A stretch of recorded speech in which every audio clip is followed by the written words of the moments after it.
Hope आप सारे ही अच्छे होंगे। तो देखिए आपके लिए final selection batch SSC GD constable को लेकर के अनाउंस हुआ है, जो कि 1 तारीख से शुरू होगा।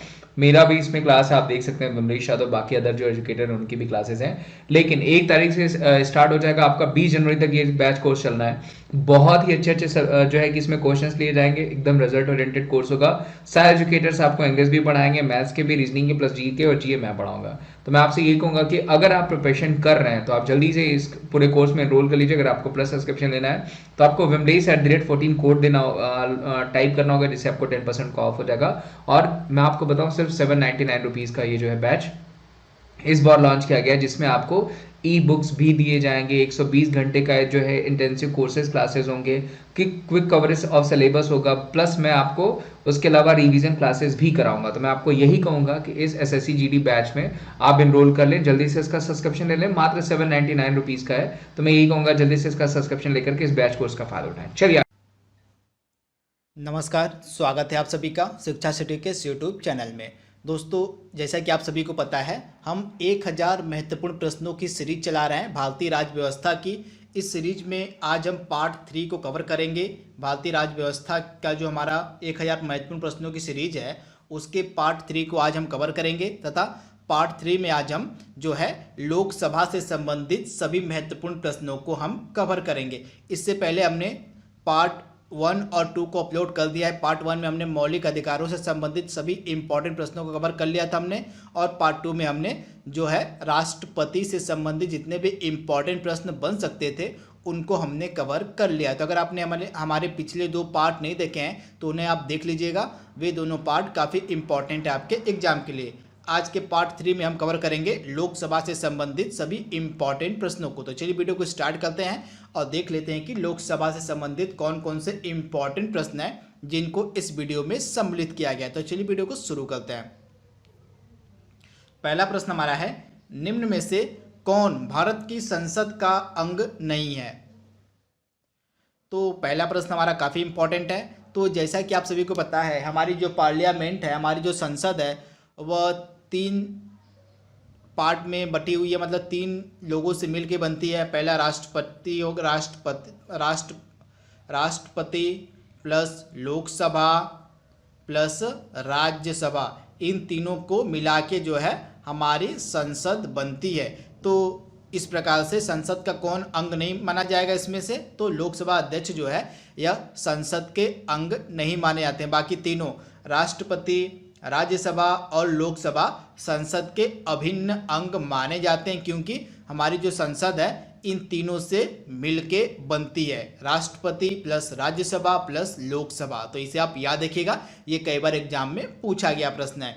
अगला प्रश्न हमारा है, निम्न में से कौन सा सुमेलित नहीं है? आपके पास 4 कथन दिए गए हैं, चारों कथनों में से आपको देख के बताना है इसमें से कौन सा कथन है जो सही सुमेलित नहीं है। तो आइए 1 बाय 1 करके सभी कथनों को पहले पढ़ते हैं। तो पहला कथन हमारा है, संसद केंद्र सरकार के विधायी अंग है। यह कथन तो हमारा बिल्कुल सही है। दूसरा क्या कथन हमारा है, लोकसभा। तो लोकसभा को हमारे यहाँ क्या कहा जाता है? लोअर हाउस, यानी कि निचला सदन।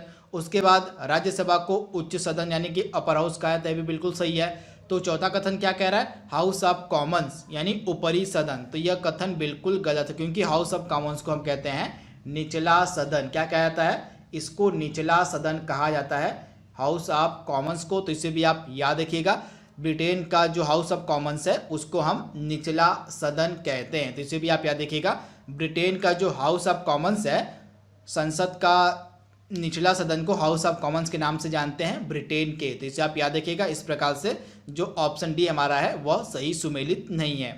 अगला हमारा प्रश्न कह रहा है, राज्यसभा में कितने सदस्य राज्यों और केंद्र शासित प्रदेशों से चुनकर आते हैं? तो राज्यसभा में कितने सदस्य राज्यों और केंद्र शासित प्रदेशों से चुन के आते हैं? तो जैसा कि आप सभी को पता है, राज्यसभा में टोटल अधिकतम जो सदस्यों की संख्या है वो 250 रखी गई है, तथा इन 250 सदस्यों की संख्या में से 238 सदस्य राज्यों प्लस केंद्र शासित प्रदेशों से चुन के आते हैं, तथा इसमें से बाकी के जो 12 सदस्य हैं उनको राष्ट्रपति मनोनीत करते हैं। तो इस प्रकार से 250 टोटल सदस्य पूरे हो जाते हैं राज्यसभा के, जिनमें से 250 में से 238 सदस्य आपके राज्यों और केंद्र शासित प्रदेशों से निर्वाचित किए जाते हैं तथा बाकी के जो 12 सदस्य हैं उनका निर्वाचन राष्ट्रपति के द्वारा मनोनीत होते हैं। बारी आप याद देखिएगा, मनोनीत किए जाते हैं। ये जो 12 सदस्य हैं बाकी के, ये मनोनीत किए जाते हैं राष्ट्रपति के द्वारा। तो इसे भी आप याद रखिएगा, ये भी कई बार एग्जाम में पूछा गया प्रश्न है। तो इस प्रश्न का जो तीसरा है प्रश्न हमारा, इसका राइट आंसर क्या हो जाएगा? ऑप्शन बी, यानी 238 सदस्य जो हैं वो राज्यों और केंद्र शासित प्रदेशों से चुनकर आते हैं। अगला प्रश्न हमारा है, निम्न में से कौन सा कथन सही नहीं है? तो आपके पास 4 कथन दिए गए हैं, इन कथनों को देख के बताना है आपको कि इसमें से कौन सा कथन सही नहीं है। तो आइए 1 बाय 1 करके पहले कथन को पढ़ते हैं। पहला कथन हमारा है, लोकसभा में अधिकतम सदस्य संख्या 552 हो सकती है। तो पहला कथन हमारा बिल्कुल सही है, क्योंकि हमारे संविधान में प्रावधान किया गया है कि जो लोकसभा सदस्यों की अधिकतम संख्या है वह 552 हो सकती है। दूसरा कथन क्या है हमारा है, सिर्फ दिल्ली और पुदुचेरी के सदस्य ही राज्यसभा में चुनकर आते हैं। तो यह कथन भी हमारा सही है। इसके बाद 65वें संविधान संशोधन के द्वारा मत देने की जो आयु सीमा है उसको 61 वर्ष से घटाकर 18 वर्ष कर दिया गया है। तो यह जो कथन है वह बिल्कुल गलत है, क्योंकि 65वें नहीं 61वें संविधान संशोधन के द्वारा, आप याद रखिएगा, 61वें संविधान संशोधन के द्वारा जो मत देने की आयु थी उसको 21 वर्ष से घटाकर 18 वर्ष किया गया था। तो इस प्रकार से तीसरा कथन जो हमारा है वह बिल्कुल गलत है, तो इसे भी आप याद रखिएगा। चौथा कथन क्या हमारा इसमें कह रहा है, लोकसभा अध्यक्ष को कोई भी शपथ नहीं लेनी पड़ती है। तो इस प्रकार लोकसभा जो अध्यक्ष है उसको कोई भी शपथ नहीं लेनी पड़ती है, आपको तो पता ही है। तो इस प्रकार से जो प्रश्न 4 है इसमें से हमारा जो कथन सही नहीं है वो है ऑप्शन सी का, यानी 65वें संविधान संशोधन की जगह 61वां संविधान संशोधन होगा, यानी कि 61वें संविधान संशोधन के द्वारा मत देने की जो आयु थी उसको 21 वर्ष से घटाकर 18 वर्ष कर दिया गया था। तो इसे आप याद रखिएगा। अगला प्रश्न हमारा है, लोकसभा के लिए चुनाव में निर्वाचित होने के लिए किसी व्यक्ति के लिए न्यूनतम आयु सीमा कितनी रखी गई है?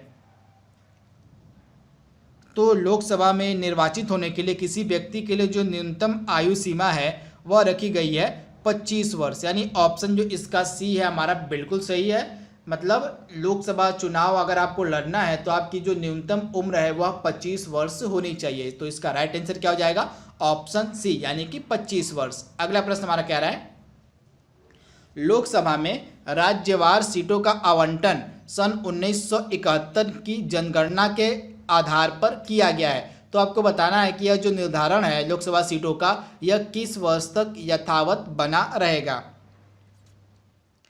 तो 2026 इसका राइट आंसर हो जाएगा। 2026 तक यह जो सीटों का आवंटन है यह यथावत बना रहेगा। तो इसका राइट आंसर क्या हो जाएगा? 2026, यानी ऑप्शन बी जो हमारा है वह बिल्कुल सही है। आप इसे याद रखिएगा।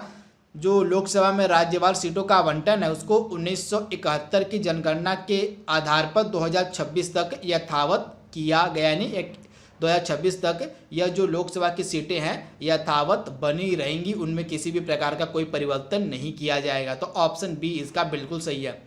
अगला प्रश्न हमारा है, भारत के संविधान में निर्धारित किए गए लोकसभा में सदस्यों की संख्या अधिकतम हो सकती है।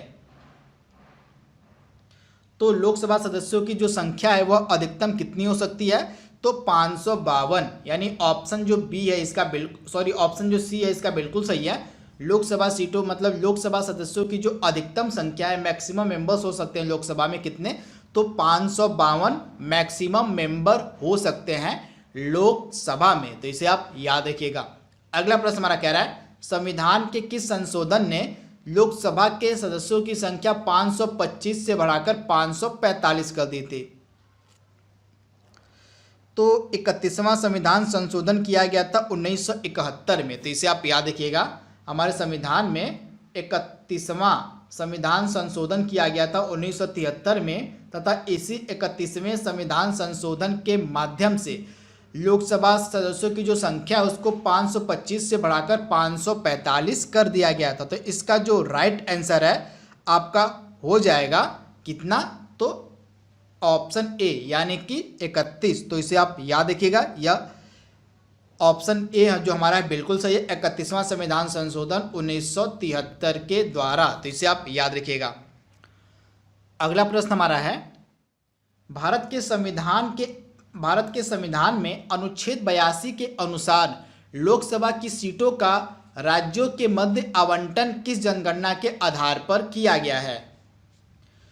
तो वर्तमान टाइम में जो राज्यों के मध्य लोकसभा की सीटें आवंटित की गई हैं, तो वो किस जनसंख्या के आधार पर आवंटित की गई हैं? तो जैसा कि मैंने आपको बताया था, 1971 की जनगणना के आधार पर जो है वर्तमान में लोकसभा सीटों का आवंटन किया गया है। तो इसका राइट आंसर क्या हो जाएगा? ऑप्शन बी, 1971 की जनगणना के आधार पर जो है लोकसभा की सीटों का राज्यों के मध्य आवंटन किया गया है प्रेजेंट टाइम में, तथा यह जो राज्यों के मध्य लोकसभा की सीटों का आवंटन है यह 2026 तक यथावत बना रहेगा। तो इसे आप याद रखिएगा। अगला प्रश्न हमारा कह रहा है, लोकसभा में राज्यों को किस आधार पर सीटें आवंटित की जाती हैं? तो लोकसभा में राज्यों को किस आधार पर सीटें आवंटित की जाती हैं? तो उनकी जनसंख्या के आधार पर। किसके आधार पर? तो राज्यों की जनसंख्या के आधार पर राज्यों में लोकसभा की सीटें आवंटित की जाती हैं। तो इस प्रश्न का राइट आंसर हो जाएगा ऑप्शन ए, पॉपुलेशन, यानी कि जनसंख्या के आधार पे। अगला प्रश्न हमारा कह रहा है, किस राज्य में लोकसभा में अनुसूचित जाति तथा जनजाति के लिए आरक्षण का कोई भी प्रावधान नहीं है? तो किस राज्य में लोकसभा में अनुसूचित जाति तथा जनजाति के लिए आरक्षण नहीं है? तो वह कौन सा राज्य है? तो उपयुक्त सभी, यानी अरुणाचल प्रदेश, जम्मू कश्मीर और मेघालय, यहाँ पे जो है यहाँ की लोकसभा में अनुसूचित जाति और जनजाति के लिए आरक्षण की व्यवस्था नहीं है। तो इस प्रश्न का राइट आंसर क्या हो जाएगा? उपयुक्त सभी। अगला हमारा प्रश्न कह रहा है,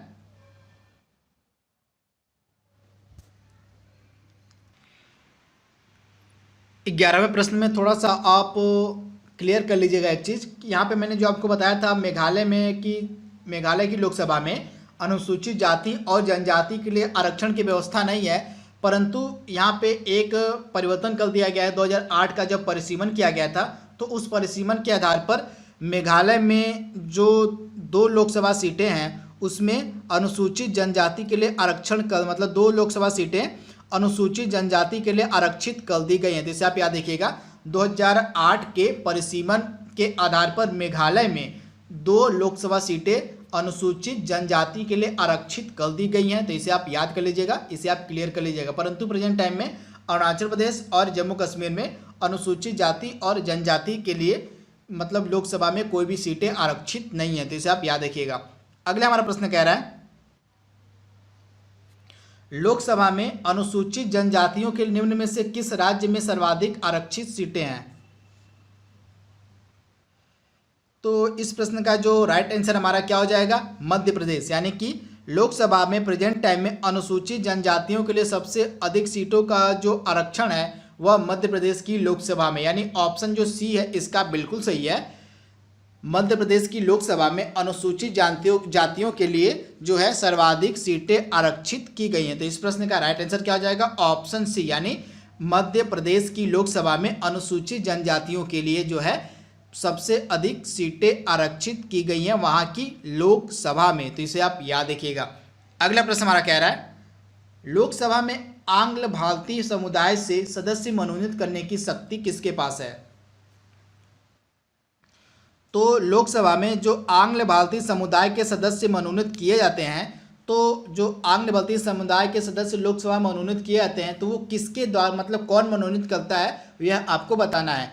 तो लोकसभा में आंग्ल भारतीय समुदाय के सदस्य को मनोनीत करने की जो शक्ति है, जो पावर है, वह प्रेसिडेंट ऑफ इंडिया के पास है, यानी ऑप्शन जो बी है इसका बिल्कुल सही है। हमारे भारत के जो राष्ट्रपति होते हैं वो लोकसभा में आंग्ल भारतीय समुदाय के सदस्यों को मनोनीत करते हैं। तो इस प्रश्न का राइट आंसर क्या हो जाएगा? ऑप्शन बी, भारत के राष्ट्रपति। अगला प्रश्न हमारा कह रहा है, राज्य विधानसभाओं में आंग्ल भारतीय समुदाय के लिए प्रतिनिधित्व का प्रावधान भारत के संविधान के किस अनुच्छेद द्वारा किया गया है? तो राज्य विधानसभाओं में आंग्ल भारतीय समुदाय के लिए प्रतिनिधित्व का जो प्रावधान है भारत के संविधान के किस अनुच्छेद के तहत किया गया है? तो अनुच्छेद 333, तो इसका राइट आंसर क्या हो जाएगा? Option D. अनुच्छेद 333 के तहत राज्य विधानसभाओं में आंग्ल भारतीय समुदाय के लिए प्रतिनिधित्व का प्रावधान किया गया है। तो इस प्रश्न का राइट आंसर क्या हो जाएगा? अनुच्छेद 333। अगला प्रश्न हमारा कह रहा है, भारत का राष्ट्रपति लोकसभा में कितने आंग्ल भारतीय समुदाय के सदस्यों को मनोनीत करता है? सुपर इंपॉर्टेंट प्रश्न।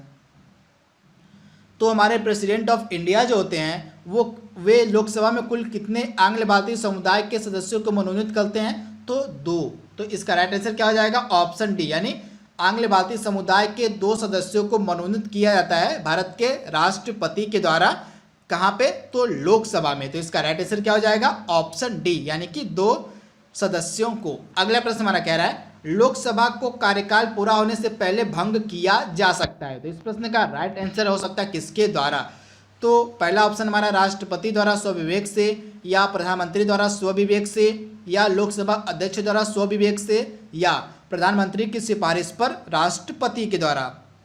तो इस प्रश्न का हमारा राइट आंसर हो जाएगा, लोकसभा को कार्यकाल पूरा होने से पहले भंग किया जा सकता है प्रधानमंत्री की सिफारिश पर राष्ट्रपति के द्वारा। तो इस प्रश्न का राइट आंसर क्या हो जाएगा? ऑप्शन डी, यानी इस प्रश्न का राइट आंसर क्या है? ऑप्शन डी, यानी कि प्रधानमंत्री की सिफारिश पर राष्ट्रपति के द्वारा लोकसभा को कार्यकाल पूरा होने से पहले ही भंग किया जा सकता है। तो ऑप्शन डी इसका बिल्कुल सही है।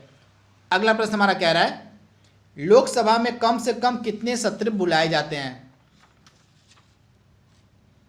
तो लोकसभा में कम से कम एक वर्ष में कितने सत्र बुलाए जाते हैं? तो वर्ष में 2 बार, यानी ऑप्शन जो इसका है बी हमारा बिल्कुल सही है। लोकसभा के जो सत्र हैं वो वर्ष में 2 बार बुलाए जाते हैं। तो इस प्रश्न का राइट आंसर क्या हो जाएगा? ऑप्शन बी, यानी वर्ष में 2 बार। तो इसे आप याद रखिएगा। अगला प्रश्न हमारा कह रहा है, लोकसभा का कोरम कुल सदस्य संख्या का कितना होता है? तो लोकसभा का जो कोरम है वह कुल सदस्य संख्या का कितना होता है? तो 1/10वां हिस्सा। तो इसका राइट आंसर क्या हो जाएगा? Option D. लोकसभा का जो कोरम होता है कुल सदस्य संख्या का 1/10वां हिस्सा होता है। तो आप इसे याद रखिएगा। ऑप्शन जो इसका डी है हमारा बिल्कुल सही है। अगला प्रश्न हमारा कह रहा है, लोकसभा में वर्तमान सदस्य संख्या क्या है? तो प्रेजेंट टाइम में आपसे पूछा जा रहा है कि प्रेजेंट टाइम में लोकसभा में कितने सदस्य संख्या है? तो वर्तमान में लोकसभा की जो सदस्य संख्या है वो है 545। तो आप इसे याद देखिएगा 545, यानी ऑप्शन जो डी है इसका बिल्कुल सही है। अगला प्रश्न हमारा है, लोकसभा की बैठक समाप्त की जा सकती है किस आधार पे? तो लोकसभा की जो बैठक है वह किस आधार पे समाप्त की जा सकती है? तो इसका राइट आंसर क्या हो जाएगा? उपरोक्त सभी के द्वारा, स्थगन के द्वारा, सत्रावसान के द्वारा या विघटन के द्वारा। इन तीनों आधार पे लोकसभा की जो बैठक है उसको समाप्त किया जा सकता है। तो आप इसे याद रखिएगा। ऑप्शन जो इसका डी है हमारा बिल्कुल सही है। इसमें से कुछ डिफरेंस है जो आपको पता होने चाहिए। इसमें से जो स्थगन है वह लोकसभा अध्यक्ष करता है। जो लोकसभा अध्यक्ष होता है वह स्थगन के साथ लोकसभा की बैठक को समाप्त कर सकता है। इसके बाद जो सत्रावसान होता है और विघटन होता है यह दोनों कौन करता है? तो यह राष्ट्रपति के पास इसकी पावर होती है। तो दोनों आपको पता होना चाहिए। अगर लोकसभा के स्थगन की बात हो तो यह करेगा लोकसभा स्पीकर। अगर लोकसभा के सत्रावसान और विघटन की बात हो तो इसकी पावर राष्ट्रपति को दी गई है। तो आप इसे याद रखिएगा।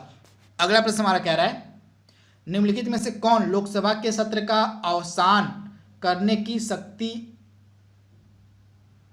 मतलब इसमें से आपको बताना है कि किसके पास लोकसभा के सत्र को समाप्त करने की शक्ति दी गई है, किसके पास है? तो लोकसभा के सत्र का अवसान करने के लिए किसके पास शक्ति है? तो इसका राइट आंसर क्या हो जाएगा? President of India. तो लोकसभा का सत्र का अवसान कौन कर सकता है? तो प्रेसिडेंट ऑफ इंडिया, यानी भारत के राष्ट्रपति। तो ऑप्शन ए इसका बिल्कुल सही है। अगला प्रश्न हमारा कह रहा है, किस राज्य में वर्तमान में सबसे ज्यादा लोकसभा की सीटें हैं? सुपर इंपॉर्टेंट प्रश्न। तो प्रेजेंट टाइम में, यानी कि वर्तमान में किस राज्य में सबसे अधिक लोकसभा की सीटें हैं? तो प्रेजेंट टाइम में सबसे अधिक लोकसभा की सीटें हैं उत्तर प्रदेश में, कुल 80। कितनी? तो उत्तर प्रदेश में कुल 80 लोकसभा की सीटें हैं। तो ऑप्शन ए इसका बिल्कुल सही है। अगला प्रश्न हमारा कह रहा है भारत में किस राज्य का लोकसभा व राज्यसभा में प्रतिनिधित्व सबसे ज्यादा है? तो इसका राइट आंसर क्या हो जाएगा? ऑप्शन ए यानी कि उत्तर प्रदेश राज्य का जो है लोकसभा में और राज्यसभा में जो प्रतिनिधित्व है वह सबसे ज़्यादा है। उत्तर प्रदेश की लोकसभा सीटें 80 हैं और राज्यसभा की सीटें 31 हैं। तो इसे भी आप याद रखिएगा। इस प्रकार से उत्तर प्रदेश का लोकसभा और राज्यसभा में प्रतिनिधित्व जो है सबसे अधिक है।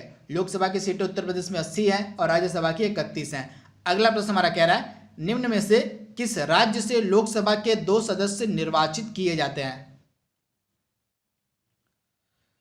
तो आपसे पूछा जा रहा है कि निम्नलिखित दिए गए किस राज्य में लोकसभा के 2 सदस्य हैं? तो इसका राइट आंसर क्या हो जाएगा? ऑप्शन डी यानी कि उपयुक्त सभी। त्रिपुरा में लोकसभा के 2 सदस्य हैं, अरुणाचल प्रदेश में लोकसभा के 2 सदस्य हैं, उसके बाद गोवा में भी जो है, गोवा जो राज्य है इसमें भी लोकसभा के 2 सदस्य हैं, उसके बाद मणिपुर में भी लोकसभा के 2 सदस्य हैं। तो 4 इंपॉर्टेंट राज्य आप याद रखिएगा, त्रिपुरा, अरुणाचल प्रदेश, गोवा, मणिपुर, इन चारों में लोकसभा की 2 सदस्य सीटें हैं। तो आप इसे याद रखिएगा। ये काफ़ी फेवरेट प्रश्न है किसी भी एग्जाम का। ये अक्सर पूछा जाता है कि वह कौन सा राज्य है जिसमें लोकसभा की 1 सीटें हैं या 2 सीटें हैं। तो अगर 2 सीटों की बात हो तो त्रिपुरा, अरुणाचल प्रदेश, गोवा, मणिपुर, ये 4 इंपॉर्टेंट राज्य हैं जहाँ पे जो है क्या बोलते हैं 2 सीटें हैं लोकसभा की। इसके अलावा जो मेघालय है यहाँ पे भी लोकसभा की 2 सीटें हैं। मेघालय में भी लोकसभा की 2 सीटें हैं। तो इसे भी आप याद रखिएगा। अगला इंपॉर्टेंट प्रश्न हमारा है निम्नलिखित में से किस राज्य से लोकसभा के 1 सदस्य निर्वाचित किया जाता है? यानी कि वह कौन सा राज्य है जिसमें लोकसभा की बस 1 सीटें हैं? तो इसका भी उपयुक्त सभी सही होगा। मिजोरम में भी लोकसभा की 1 सीटें हैं, मिजोरम में लोकसभा की 1 सीटें हैं, उसके बाद नागालैंड में भी लोकसभा की 1 सीटें हैं और सिक्किम में भी जो है 1 सीटें हैं लोकसभा की। तो इसे भी आप याद रखिएगा। मिजोरम, नागालैंड और सिक्किम, इन तीनों राज्यों में लोकसभा की 1 सीटें हैं। अगला प्रश्न हमारा कह रहा है उत्तर प्रदेश का सबसे बड़ा लोकसभा संसदीय क्षेत्र कौन सा है? तो प्रेजेंट टाइम में, वर्तमान में उत्तर प्रदेश का सबसे बड़ा जो लोकसभा संसदीय क्षेत्र है वह गाजियाबाद है। यानी ऑप्शन ए इसका बिल्कुल सही है। उत्तर प्रदेश का सबसे बड़ा लोकसभा संसदीय क्षेत्र प्रेजेंट टाइम में गाजियाबाद है। तो आप इसे याद रखिएगा। इसके साथ क्या आप कमेंट बॉक्स में बता सकते हैं कि भारत का सबसे बड़ा लोकसभा संसदीय क्षेत्र कौन सा है? अगर आपको इसका जवाब पता है तो आप हमें कमेंट बॉक्स में बताइएगा कि पूरे भारत का सबसे बड़ा लोकसभा संसदीय क्षेत्र कौन सा है। इसका जवाब आप कमेंट बॉक्स में हमें जरूर दीजिएगा। अगला प्रश्न हमारा कह रहा है लोकसभा का पहला आम चुनाव कब हुआ था? यह भी सुपर इंपॉर्टेंट प्रश्न है। तो लोकसभा का पहला आम चुनाव कब लड़ा गया था? तो इसका राइट आंसर हो जाएगा 1952 में। कब? तो लोकसभा का जो पहला आम चुनाव हुआ था यह हुआ था 1952 में। तो आप इसे याद रखिएगा। ऑप्शन जो बी है इसका बिल्कुल सही है। 1952 में लोकसभा का पहला चुनाव हुआ था। तो आप इसे याद रखिएगा। तो एक चीज़ आप याद रखिएगा, लोकसभा का जो प्रथम चुनाव था यह 25 अक्टूबर 1952 से 21 फरवरी 1952 तक चला था। इसे आप याद रखिएगा। 25 अक्टूबर, एक्चुअल डेट भी आपको पता होनी चाहिए। 25 अक्टूबर 1951 से लेके 21 फरवरी, कब? तो 21 फरवरी 1952 तक जो है लोकसभा का पहला आम चुनाव चला था। तो इसे आप याद रखिएगा। तथा इस आम चुनाव में टोटल 489 कितनी 489 पे चुनाव लड़े गए थे। कितने? तो इस पहले आम चुनाव में टोटल 489 सीटों पे चुनाव हुए थे। तो आप इसे याद रखिएगा। अगला प्रश्न हमारा कह रहा है निम्नलिखित में से कौन सा एक लोकसभा का सर्वाधिक क्षेत्रफल के अनुसार निर्वाचन, मतलब निम्नलिखित में कौन सा एक लोकसभा का सर्वाधिक बड़ा निर्वाचन क्षेत्र है? तो दिए गए ऑप्शंस में से लोकसभा का एक सबसे बड़ा क्षेत्रफल के अनुसार जो सबसे बड़ा निर्वाचन क्षेत्र है वह कौन सा है? तो लद्दाख। यानी ऑप्शन जो इसका बी है हमारा बिल्कुल सही है। अगला प्रश्न हमारा कह रहा है भारत में लोकसभा, मतलब भारत में लोकसभा का जो अध्यक्ष है क्या वो मनोनीत किया जाता है या चयनित किया जाता है या निर्वाचित किया जाता है या नियुक्त किया जाता है। तो क्या मतलब किस प्रकार से लोकसभा का अध्यक्ष चुना जाता है आपको बताना है। तो भारत में जो लोकसभा का अध्यक्ष होता है, लोकसभा का स्पीकर होता है, वह किस आधार पर लोकसभा में आता है, तो चयनित, मतलब इसका चयन किया जाता है। तो आप इसे याद रखिएगा, लोकसभा का जो स्पीकर है वह चयनित किया जाता है, यानी ऑप्शन जो बी है इसका बिल्कुल सही है। लोकसभा का स्पीकर जो है उसका चयन किया जाता है। तो इसका राइट आंसर क्या हो जाएगा, ऑप्शन बी, यानी चयनित किया जाता है। अगला प्रश्न क्या है, लोकसभा का अध्यक्ष अपना त्यागपत्र किसे सौंपता है। तो लोकसभा का स्पीकर अपना त्यागपत्र किसे देता है, तो उपाध्यक्ष को। किसको, तो लोकसभा स्पीकर जो है अपना त्यागपत्र किसको देता है, तो लोकसभा के उपाध्यक्ष को, यानी ऑप्शन जो सी है इसका बिल्कुल सही है, लोकसभा के उपाध्यक्ष को। अगला प्रश्न हमारा कह रहा है, लोकसभा के प्रथम अध्यक्ष कौन थे। तो लोकसभा के प्रथम अध्यक्ष कौन थे, तो जीवी मावलंकर, यानी ऑप्शन जो ए है इसका बिल्कुल सही है। जीवी मावलंकर जो थे ये लोकसभा के पहले अध्यक्ष थे। तो इसका राइट आंसर क्या हो जाएगा, ऑप्शन ए, जीवी मावलंकर। तो आप इसे याद रखिएगा, जीवी मावलंकर जो थे ये लोकसभा के पहले अध्यक्ष थे। तो आप इसे याद रखिएगा। अगला प्रश्न हमारा कह रहा है, लोकसभा की प्रथम महिला अध्यक्ष कौन थी। तो लोकसभा की प्रथम महिला अध्यक्ष कौन थी, तो मीरा कुमार। तो इसका राइट आंसर क्या हो जाएगा, ऑप्शन सी, मीरा कुमार जो थी ये लोकसभा की प्रथम महिला अध्यक्ष थी। तो इस प्रश्न का राइट आंसर क्या है हमारा, ऑप्शन सी। तो आप इसे याद रखिएगा, 15वीं लोकसभा इलेक्शन, आप इसे याद रखिएगा, 15वीं लोकसभा जो इलेक्शन हमारा हुआ था, 15वीं लोकसभा का चुनाव जो हुआ था, इसमें हमारे लोकसभा स्पीकर बनी थी मीरा कुमार, जो कि हमारे भारत की प्रथम महिला लोकसभा स्पीकर भी बनी थी। तो आप इसे याद रखिएगा, 15वीं लोकसभा का चुनाव कब हुआ था, तो जून 2009 में। तो आप इसे याद रखिएगा, जून 2009 में 15वीं लोकसभा का चुनाव हुआ था, तथा उस समय हमारे लोकसभा स्पीकर बनाई गई थी मीरा कुमार। तथा इसके बाद जो 16वीं लोकसभा का इलेक्शन हुआ था, 16वीं लोकसभा का इलेक्शन जो 2014 में हुआ था, आप इसे याद रखिएगा, 16वीं लोकसभा का इलेक्शन जो 2014 में हुआ था, इसमें भी एक महिला लोकसभा स्पीकर बनी थी जिनका नाम था सुमित्रा महाजन। तो आप इसे याद रखिएगा, 16वीं लोकसभा का इलेक्शन जो 2014 में हमारा हुआ था, उसमें हमारी लोकसभा स्पीकर बनी थी सुमित्रा महाजन। तो इसे भी आप याद रखिएगा। तथा हाल ही में 2019 में हमारा जो लोकसभा का 17वीं लोकसभा का जो इलेक्शन हाल ही में 2019 में हुआ है, इसमें हमारे लोकसभा स्पीकर बनाए गए हैं ओम बिरला। तो इसे भी आप याद रखिएगा। अगला प्रश्न हमारा कह रहा है, वर्ष 2019 में कौन सा लोकसभा चुनाव संपन्न हुआ। जैसा कि मैंने आपको बताया हाल ही में, तो वर्ष 2019 में कौन सा लोकसभा चुनाव संपन्न हुआ है, तो 17वां, यानी ऑप्शन जो बी है इसका बिल्कुल सही है। वर्ष 2019 में हाल ही में 17वां लोकसभा चुनाव संपन्न हुआ है, जिसमें एनडीए की जो पार्टी है उसको जीत हासिल हुई है। अगला प्रश्न हमारा है, 2019 लोकसभा चुनाव कुल कितने सीटों पर हुआ था। तो 2019 यानी 17वीं लोकसभा का जो चुनाव है कुल कितनी सीटों पर लड़ा गया था, तो 543 सीटों पे, यानी ऑप्शन जो सी है इसका बिल्कुल सही है। अगला प्रश्न हमारा कह रहा है, वर्तमान में लोकसभा स्पीकर हमारे कौन है। तो जैसा कि मैंने आपको बताया, हाल ही में 2019 में हमारे 17वीं लोकसभा के इलेक्शन संपन्न हो गए थे, तथा इस 17वीं लोकसभा इलेक्शन में हमारे जो नए लोकसभा स्पीकर बनाए गए वो बनाए गए ओम बिरला। तो इसे आप याद रखिएगा, ऑप्शन जो बी है इसका बिल्कुल सही है, ओम बिरला 17वीं लोकसभा के, यानी कि प्रेजेंट टाइम में लोकसभा के हमारे स्पीकर हैं। तथा 16वीं लोकसभा हमारी जो हाल ही में ख़त्म हुई है, 16वीं लोकसभा की हमारी स्पीकर थी सुमित्रा महाजन, तथा हरिवंश नारायण सिंह हमारे राज्यसभा के उपसभापति, से भी आप याद रखिएगा, राज्यसभा के हमारे उपसभापति हैं हरिवंश नारायण सिंह, इसे भी आप याद रखिएगा। तथा राज्यसभा के वर्तमान में सभापति हमारे हैं वेंकैया नायडू जी। तो दोस्तों यहाँ पे हमने आज यानी कि लोकसभा से रिलेटेड हमने 35 सबसे महत्वपूर्ण प्रश्नों को हमने कवर कर लिया है। आई होप आपको वीडियो पसंद आया होगा। तो आज के लिए बस इतना ही। Thank you, thanks for watching, thank you.